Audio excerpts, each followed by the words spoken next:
Hi. So this video is kind of a part 2, maybe. Because I just made a video about how to have a life that you can tolerate. Like step by step, how to do it if you have avoidant personality disorder. And of course I can repeat myself because I'm really good at doing that, but I'm going to try really hard not to. And I'm going to try to expand on it. And so the point of this video is not how to build a life that you can tolerate, which is basically getting to the point where you're not fighting your personality, and how to instead build a life that you actually enjoy as a person with avoidant personality disorder. And obviously, just like everybody else, you can't have absolutely everything. And so, again, with the tolerating, what you have to do is you have to weed out what's not a good thing for you. It's just not working in your life. And instead, focus on what you actually want. Okay, so that's how you tolerate, is by fighting the social norm, and doing what's best for you. Really hard. That's really flippant. That's why I made an entire video about it, because it's hard. This one's kind of harder.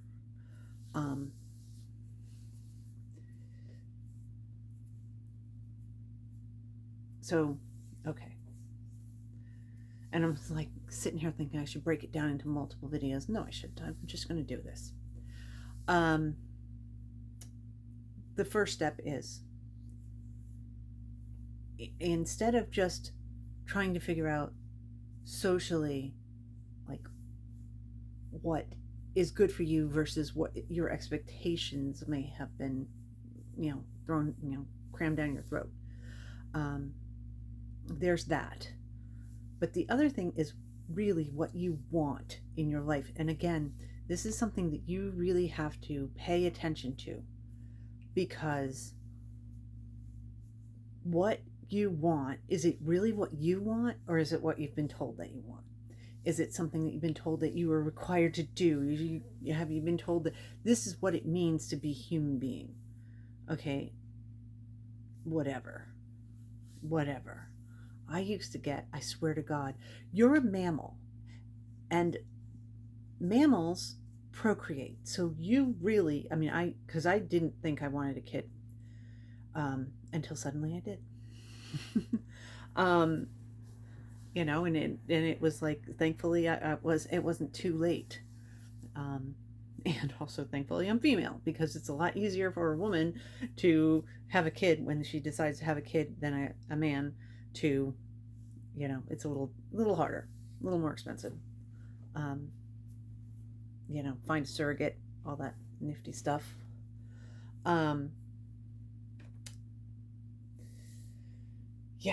Anyway, but that's the first thing you have to do is decide, is it really something that you want?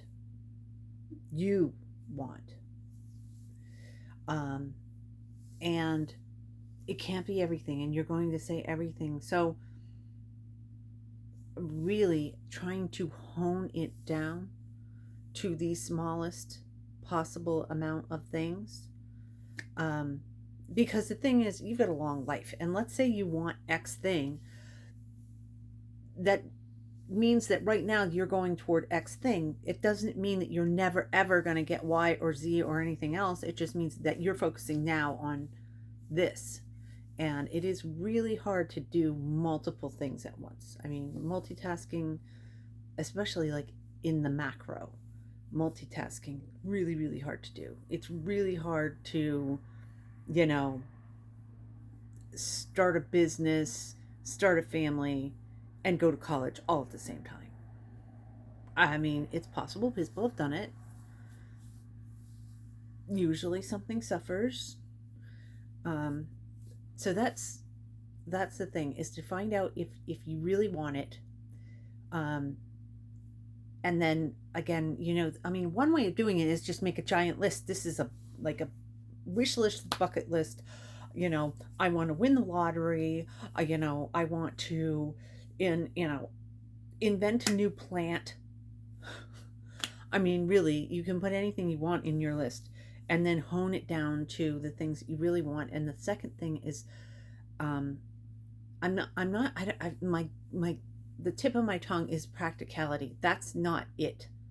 Because if you're just going to do what's the easy, practical thing to do, then you're not going to have a life that you feel is extraordinary. Because I mean, it could be the simplest thing. It could be that, you get a cat. I've got one there and I've got one there. Maybe that's it. Maybe you want a, a snake or something like that. And that taking care of a snake, for whatever reason, is going to give you fulfillment, is going to give you what you need to go forward. Or it could be something radically impractical. It could be you're going to build a car from scratch or something like that. If it matters to you, then it matters. So practicality is not really an issue, but what is an issue is compatibility.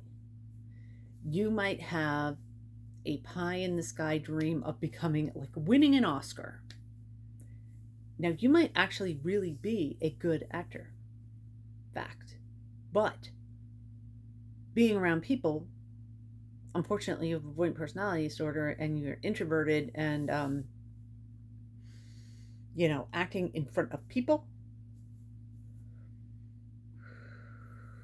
let me tell you, there's a huge difference between me talking to, theoretically could be a billion people or more. Okay. Huge difference. I mean, I am talking probably to more people making these videos, even though I have a very small channel. Very few people actually watch them. Most likely, every single video that I have put up is talking to more people than I talk to in real life in a year. And if I had to stand up in front of y'all in like a room and say anything, I mean, that would not be happening. That would not be happening. So you might be a really excellent actor and you might really love it, but if you practically are not able to get up in front of people and act, that's a problem. I used the word practical again. Because that's what, I don't know, it feels very judgmental to me. Say, well, is it practical or not? Who cares? Who cares? Who cares? I went to my 5th and 6th continent this calendar year. I have avoidant personality disorder. I'm introverted. I don't really deal well with people. That is not something that you would think that somebody with avoidant personality disorder does. And yet, pie in the sky, I did it. I did it. Which means you could do whatever it is that you're interested in doing also. This fact, just a fact, okay? But again, it's got to be compatible. In theory, okay, this is where I'm really going to sweat here. In theory, I could get married. There is a huge part of me, again, avoidant personality disorder. You want to connect to people. It's part of your makeup. There is a big part of me that think that would be great. And then, but breaking it down, and this is the next part of what I'll be talking about, breaking it down. The idea, to be married to somebody, you need to have some version of a wedding, even if it's just like in front of a judge in the city hall. Not on your life. No way in hell. I can't think of anything worse. I can't think of anything worse really seriously, then depending on another person, I can't think of anything worse than giving up control of my life to that somebody else would have a say of any sort over my life. Not at all. No way. I mean, who knows? Again, that could change. That could change.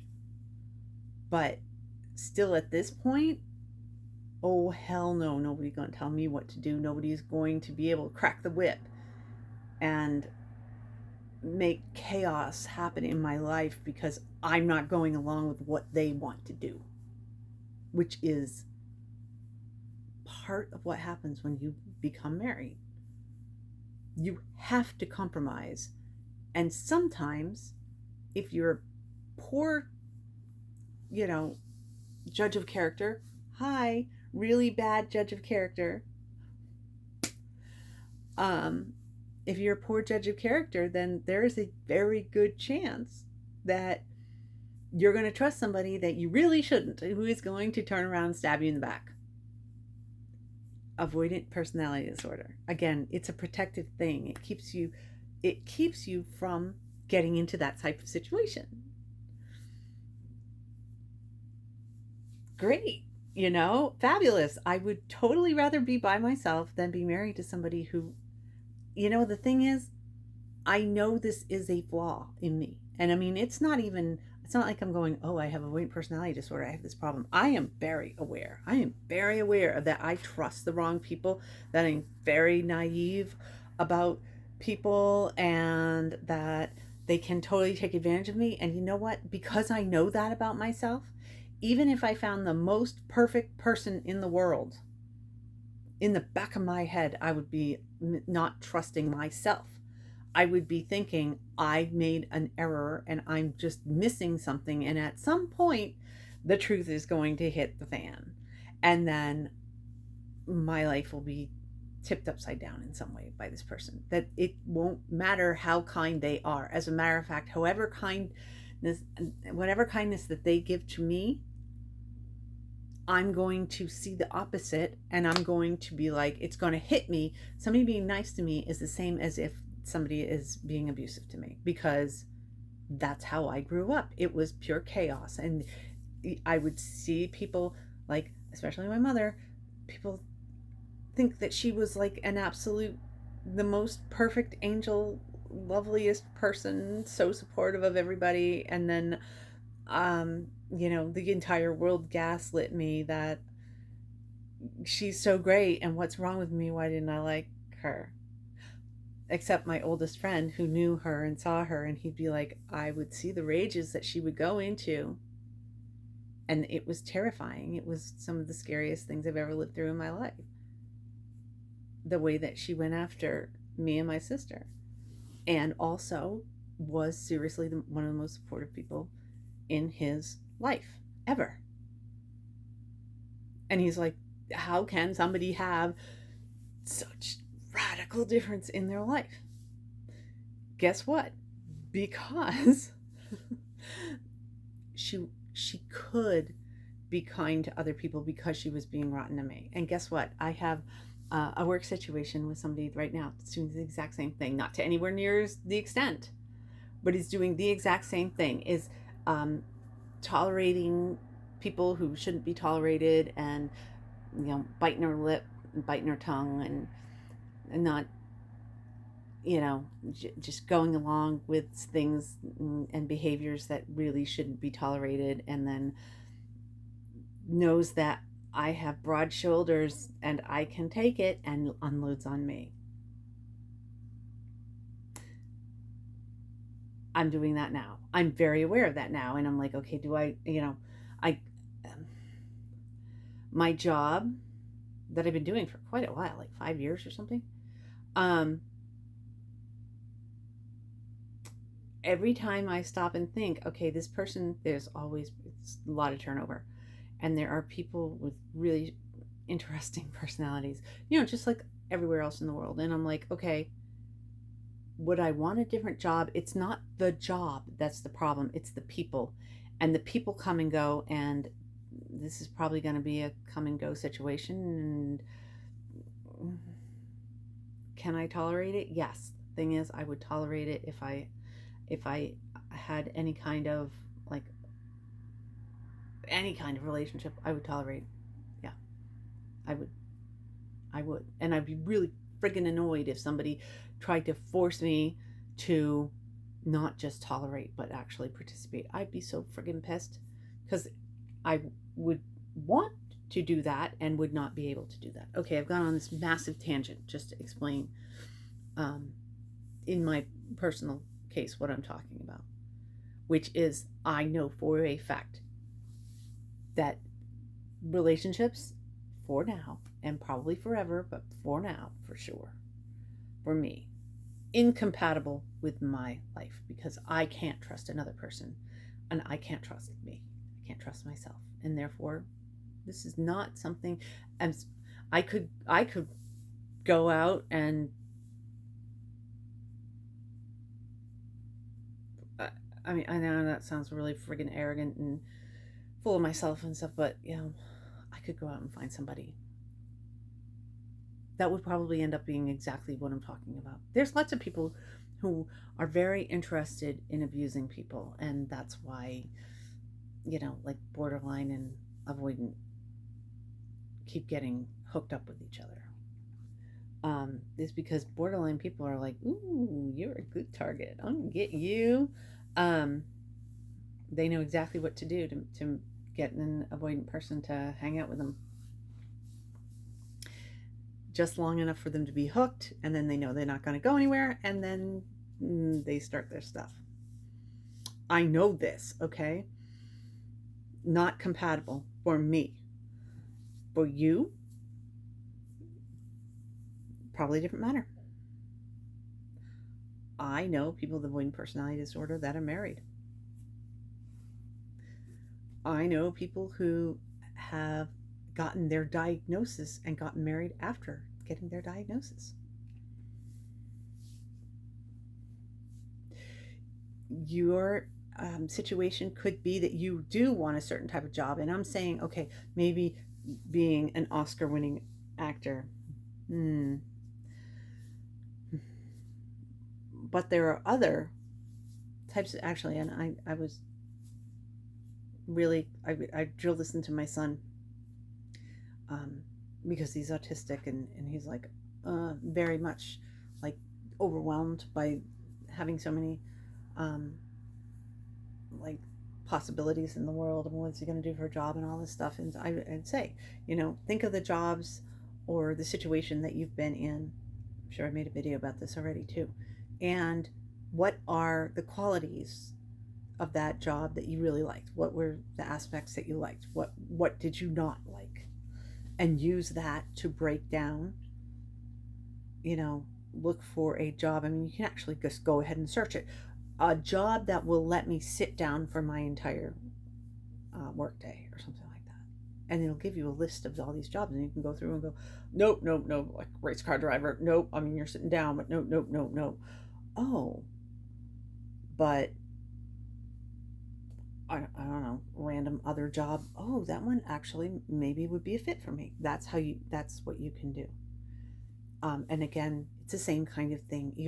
You decide what it is that you would like and really hone it down to like just a handful, maybe one or two things that you would like. It could be multiple things of a sort, though.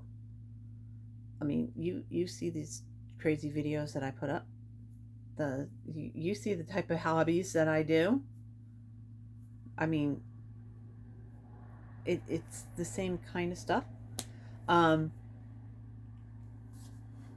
so it's one thing but multiple. Anyway, the next thing is, again, I'm sort of like getting around to it here. Is that you have to break it down into steps. You have to break it down into the tiniest little steps of um, sort of like a reverse engineering type thing. Like if you want to buy your own house, you're like, oh crap, I need to have $100,000 cash and perfect credit to do that. Okay, maybe that would make it really easy.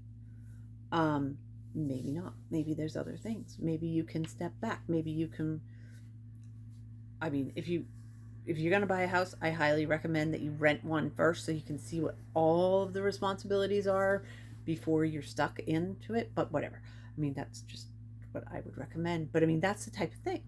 Maybe that's what you do. Okay, you want to have a house. The first thing you need to do then is um, live by yourself, because that's what you're saying. I mean, that might be enough. You might think, I need to get a house and move out into your own apartment, and that might be enough. That's because you're thinking that you want a house and ownership and all this, but what you really want is security and to be living on your own.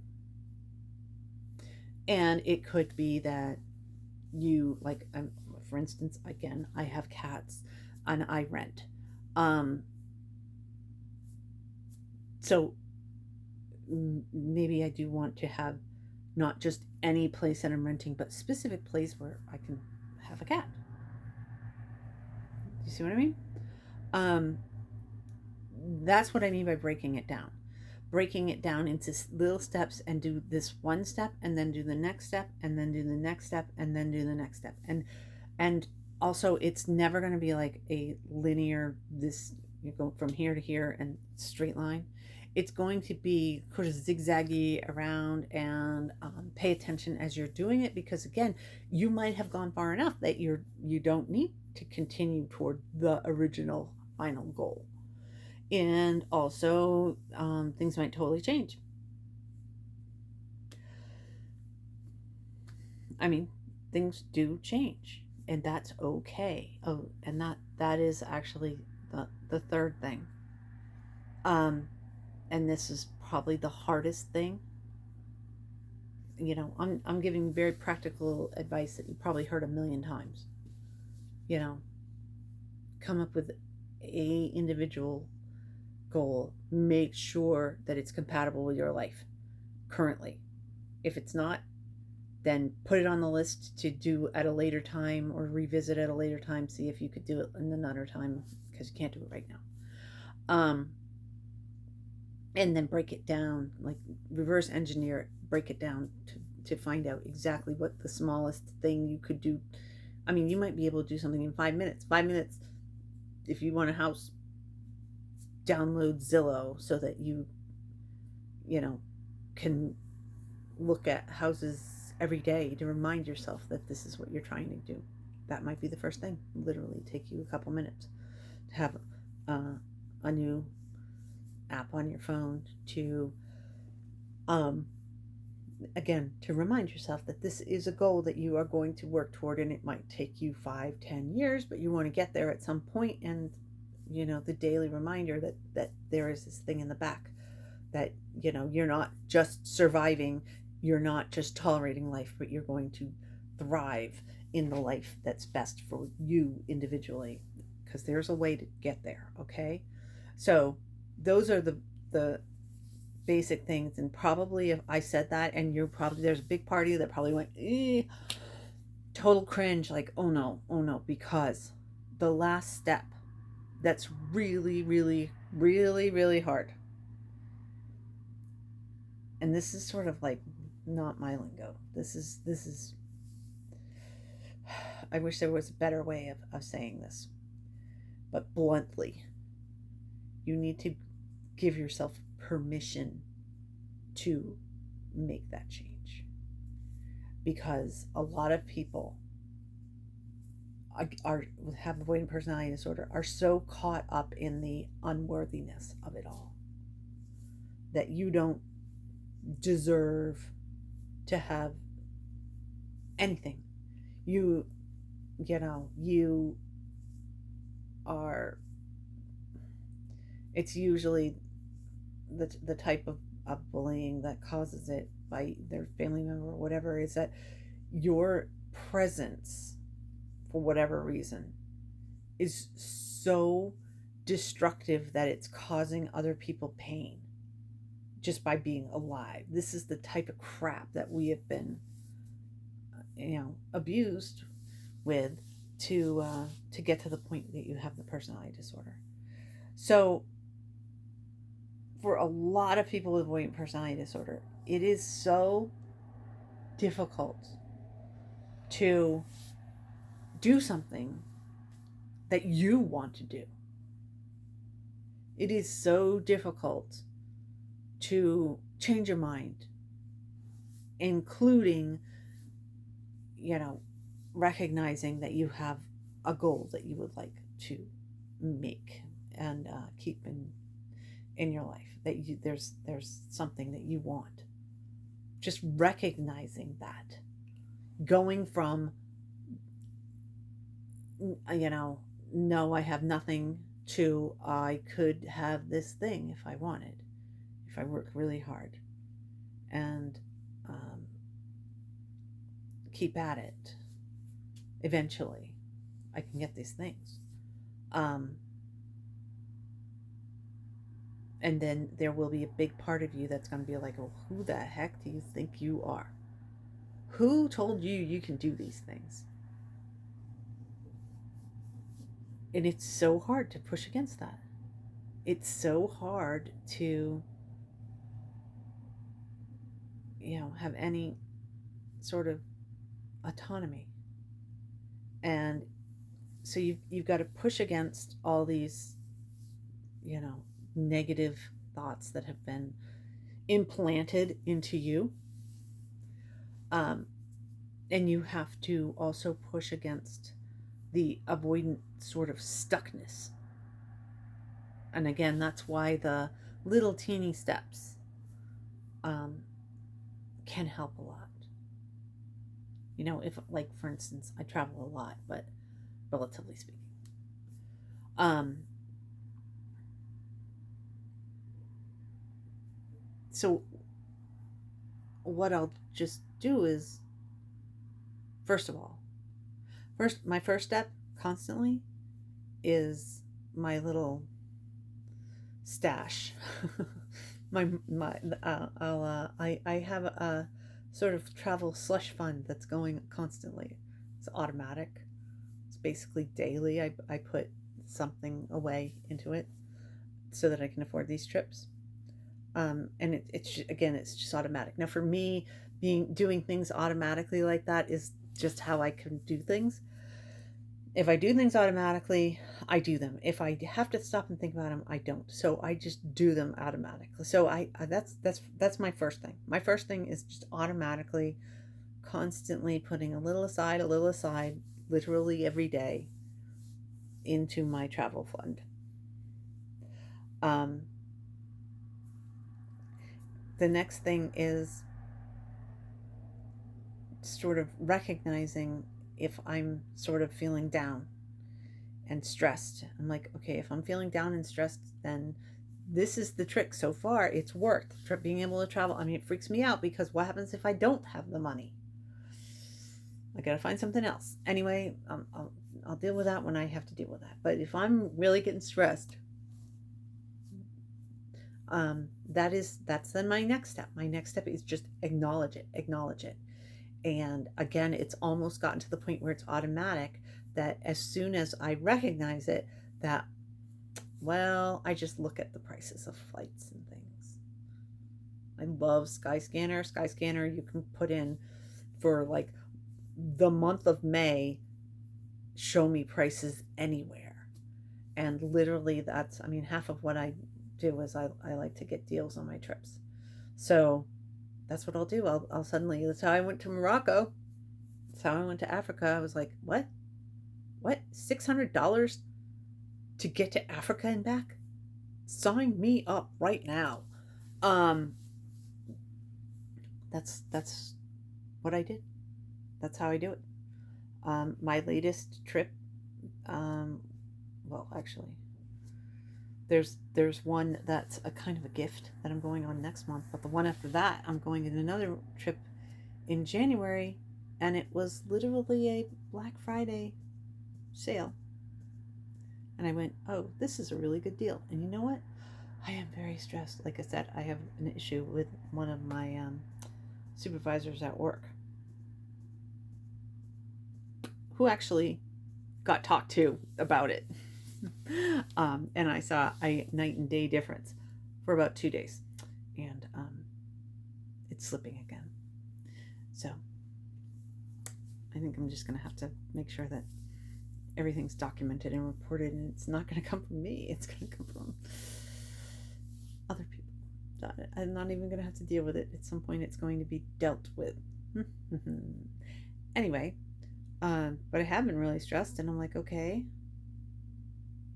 plan another trip. I mean, my last one that I went on was in September. Then I've got like this, and I had a mini, like a one night trip in August. I have another, like I said, actually it's coming up next week, a one night trip next week. And then I'm going for a week in January because I'm very stressed, and it works for me to do this. And again, I have all these rules, and I had to throw them out the window because I'm not really going. I'm going to like one new place. I'm doing different things, but I'm repeating. It's like, wait a minute, I don't do that. I go to new places. I'm like, you know what? It's really inexpensive, and it's really going to hit the spot. I know it will. And you know what? It'll be even less stressful because I will be, I will have already done the really interesting things, and now I get to do really laid back stuff. I mean, I go to New York all the time. Oh, why not go to another place and repeat? I actually, and it's weird in my mind. If I'm going to do a long trip, like a week long trip, it should be all new places, and I can't repeat. But I'm like, you know what? I mean, I repeated the same places multiple times this calendar year. So why, what? Huh? What are these stupid rules that I'm putting on myself? Let's throw the rules out. And because the end goal is for me to be able to go someplace and catch my breath, and to not feel like I am being criticized, judged, hounded.